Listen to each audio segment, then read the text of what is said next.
जे तुम्हाला ब्लाऊज मी दाखवले ते आत्ता कटिंग करून संपलेले आहेत आणि कटिंगचा खूप सारा ढीग पडलेला आहे.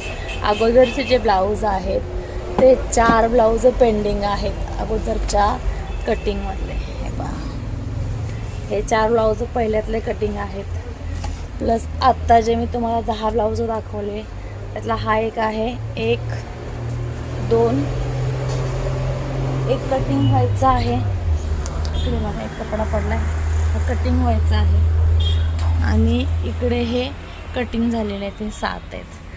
आणि त्यातला आता एक 7 8 9 आणि 1 10 हा ब्लाऊज मी ते शिवायला घेतला आहे. पॅडेड ब्लाऊज आहे. दिवसभर हात गेला आहे कामातला म्हणून बेल्ट लागला आहे हाताला आणि कारागीर येऊन जोडून गेलेले आहेत, त्याच्यामुळे तोपर्यंत शिलाईचं काम चालू आहे. आणि आत्ता जस्ट क्लायंटचा कॉल येऊन गेला, माझे ब्लाऊज झाले का, आणि सगळे ब्लाऊज पॅडेड आहेत.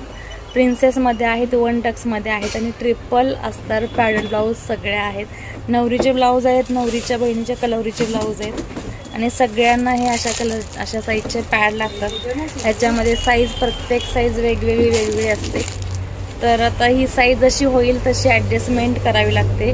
तुम्हाला जर पॅडेड ब्लाऊजसाठी कोणत्या साईजला कोणती पॅड बसते हे कन्फ्युजन असेल, किंवा 36 साईजचीच पॅड बसवावी का, 34 साईजचीच पॅड बसवावी का, किंवा इतर पॅड कोणत्या चेंज कराव्या, त्याच्यामध्ये काही प्रॉब्लेम असतात, किंवा कशासाठी पॅडेडची साईज चेंज होते की तीच राहते, हा प्रॉब्लेम जर असेल, कन्फ्युजन असेल तर तशी मला खाली कमेंट करा.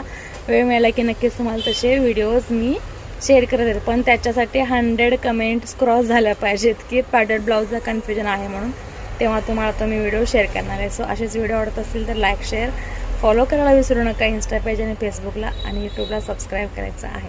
चला मग आता जेवढे दाखवले तेवढे ब्लाऊज नुसतं दाखवून चालणार नाही, शिवूनसुद्धा झाले पाहिजे, त्याच्यामुळे शिवायला घेते जेवढे होतील तेवढे आणि पुन्हा तुमच्यासोबत झालेले कामाचे डिटेल्स शेअर करणार आहे. बाय.